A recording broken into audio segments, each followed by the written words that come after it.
Nasunog ang isang gasolinahan sa Tuguegarao City.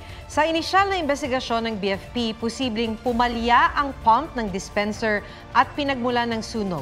Aabot sa kalahating milyong piso ang halaga ng pinsala.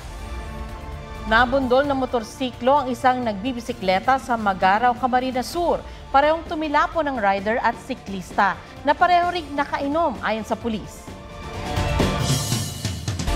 Tinitingnan ng PNP kung dapat panagutin si dating Pangulong Rodrigo Duterte para sa obstruction of justice. Sinabi kasi ni Duterte na alam niya kung nasaan ang wanted na si Pastor Apollo Kibuloy pero secret daw kung saan. May report si Jonathan Andal. Abril nag-issue ang mga korte sa Davao at Pasig ng mga waran para maaresto si Pastor Apollo Kibuloy. Wanted siya para sa patong-patong na kaso kabilang ang child abuse at qualified human trafficking. Pinuntahan na ng mga otoridad ang mga property ni Kibuloy sa Davao Region pero hindi pa rin nahahanap ang pastor. Kung tatanungin daw si dating Pangulong Duterte kung nasaan si Kibuloy, Pastor, siguro mag-surrender. Huwag mag-surrender, magtago ka na lang. Pero kung tanungin mo kung saan si Pastor, alam ko kung saan si Pastor. Pero secret. pinag-aaralan ng PNP kung may pananagutan ng dating Pangulo sa paglihim ng pinagtataguan ni Kibuloy. Ang isang tao na alam na ang kinakokoonan ng isang wanted person may be held liable for obstruction of justice. Papag-aralan muna po ng mga abogado po ng PNP if those statement may constitute obstruction of justice or just a simple words taken out of context. Gusto raw munang makuha ng PNP kay Duterte ang buong konteksto ng kanyang pahayag para malaman kung nagbibiro lang ang Pangulo. Ngunit sabi ng kanyang dating Executive Secretary na si Salvador Mejaldea, hindi nagbibiro ang dating Pangulo. Paalala ni Mejaldea, abogado rin si Duterte na pwedeng igiit ang attorney-client privilege o protektahan ng confidentiality ng napag-uusapan ng isang abogado at kanyang kliyente. Ang dating Pangulo ang administrator ngayon ng ari-arian ng Kingdom of Jesus Christ ni Kibuloy. Sabi ni Bayan Muna Chairman Nery Colmenares, ipinakikita ni Duterte na mas nangingibabaw para sa kanya ang personal loyalties kaysa sa batas at pagkamit ng hustisya. Dapat nga raw panagutin ng Pangulo sa ilalim ng Code of Professional Responsibility and Accountability.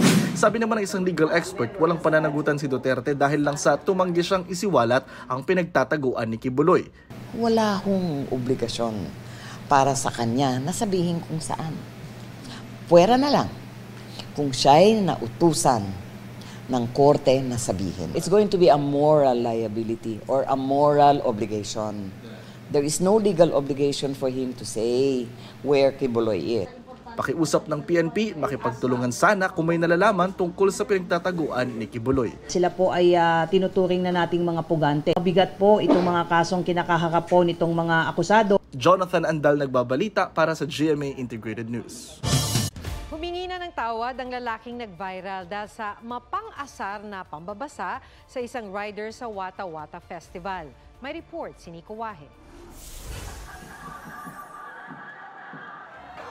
Ilang araw nang laman ng social media ang lalaking ito. Buwisit ang mga netizen dahil sa video, makikitang tila tuwang-tuwa pa siya sa pambabasa sa isang rider gamit ang water gun noong Wata Wata Festival. Kanina, iniharap siya ni Mayor Zamora sa media. Humingi siya ng paumanhin sa naging asal niya. Humingi po ako ng paumanhin sa inyo sa mga nasasabi ko po sa inyo. Lalo na po sa rider, humingi po ako ng tawad po sa inyo at gusto ko po kayong makita. At sa personally na gusto ko po sa inyo humingi ng paumanhin po. Nai-stress na rin po ako na kung ano-ano na lang din po lumalabas sa pagbabanta sa akin na lalo na po sa mga pamilya ko. Huwag naman po sana nilang idamay kung may galit po sila sa akin. Ako na lang po ang nila dahil masakit din po. Tigilan na rin daw sana ang pag-order at pagde-deliver sa kanyang address ng iba't ibang item. Rider at seller daw kasi ang naapektuhan. Kung pagbabasehan ng video, wala raw nilabag na ordinansa ayon kay Mayor Zamora. Pero hindi raw ibig sabihin nito na ligtas na siya sa anumang reklamo. Kung sakaling yung rider na binasa niya, nasira ang cellphone o di kaya ang laptop, pwede siyang kasuhan ng reckless imprudence resulting to damage to property. Pero depende ngayon yan kung yung rider na ito ay pupunta dito upang mag-file ng complaint. Muli ring nanawagan si Zamora sa lahat ng naapektuhan ng basaan na dumulog sa City Hall para makapagsampa ng reklamo. Nico Wahe, nagbabalita para sa GMA Integrated News. Pinaigting sa isang barangay sa Calasiao, Pangasinan ang ordinansang Aso Mo, Itali Mo matapos masakmal sa mukha ang isang bata. May report si Russell Simorio ng GMA Regional TV. Sugat sa mukha at mga gasgas ang inabot ng 4 na taong gulang na batang iyan sa Calasiao, Pangasinan nang sakmali ng aso ang kanyang mukha. Naglalaro raw ang bata sa gilid ng kalsada nang atakihin ng aso. Mabuti na lang at hindi siya nabulag. Biglang nagtagtabuhan ng mga bata dyan tapos dumaan yung aso. Yung wab sabi niya. Dito niya na sa bata. Sinagot ng may-ari ng aso ang pagpapaturok ng anti-rabies vaccine sa bata. Ayon sa Center for Health Development Region 1, 9 nang namatay dahil sa rabies sa Pangasinan mula Enero hanggang Hunyo. Ang rabies po kasi kapag tumama po yan sa isang tao at nagkaroon po ng sintomas, 100% fatal po iyan. Hinigpitan na ang implementasyon ng ordinansa sa barangay na Aso Mo, Itali Mo. 500 pesos ang multa sa mga lalabag. Ayon sa Barangay Council, umabot na sa 8 pet owner ang pinagmulta dahil hinahayaan nilang pag-alagala ang kanilang alagang aso. Russell Simorio ng GMA Regional TV, nagbabalita para sa GMA Integrated News. Nababahala raw si Senator Amy Marcos sa nakita umano niyang plano ng China na paggamit ng hypersonic missiles. May nakita ako na plano ng China na gagamitin yung hypersonic missile. Hindi naman nila iniisip na lulusob dito sa Pilipinas yung katakot-takot na army nila, mga navy nila. Hindi ganoon. Ang plano, air. At ang plano yung hypersonic missile at nakatakda na yung 25 na target nila. Hindi sinabi ni Marcos kung saan niya nakita ang plano, pero kinabahan daw siya lalo na nang malamang hindi kayang pigilan ng Amerika ang hypersonic missile ng China. Sinubukan naming hingan ng detalye ang opisina ni Senator Amy Marcos pero wala silang tugon.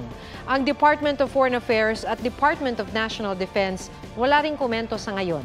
Ang Chinese Embassy naman sa Pilipinas sinabing titingnan daw muna ang post ng senadora.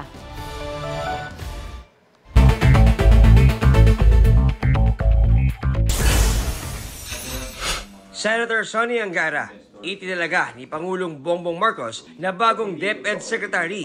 Ilan daw sa utos ng Pangulo, i-improve ang pagtuturo ng history at pataasin ang international standing ng Pilipinas sa Program for International Student Assessment o PISA. May binanggit siya about history, yung hindi nakapokus masyado lang sa memorization, pero hindi sa pag-uunawa o pag-iintindi sa mga nangyari talaga, kung bakit nangyari yun. At yung making history interesting for our young people.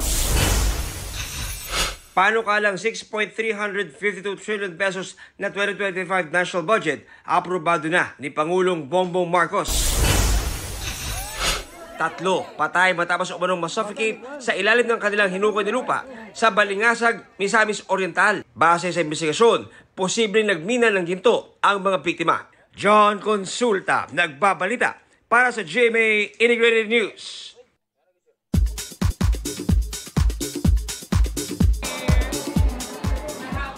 No appearance ni Jeneline Mercado sa pinakabagong station ID ng Kapuso Network. Indikasyon nga ba ng paglipat niya ng ibang network? Paglilinaw ng manager ni Jen na si Becky Aguila, hindi nakasama ang aktres sa station ID shoot dahil hindi raw siya available noong araw na yun. Pero inimbitahan daw ng network si Jen at labis daw nila itong na-appreciate. Ang isyong yan ang laman ng kumalat na screenshots online kung saan nakipagsagutan umano ang TikTok account ni Dennis Trillo na hindi nagustuhan ng ilan. Paliwanag ng talent agency ni Dennis na hack ang TikTok account ng aktor bandang tanghali kahapon. Hindi raw si Dennis ang nag-iwan ng mga malisyosong komento dahil nasa taping siya at limitado ang paggamit ng cellphone.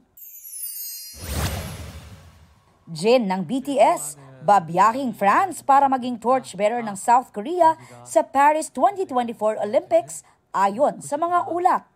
Aubrey Carampel nagbabalita para sa GMA Integrated News.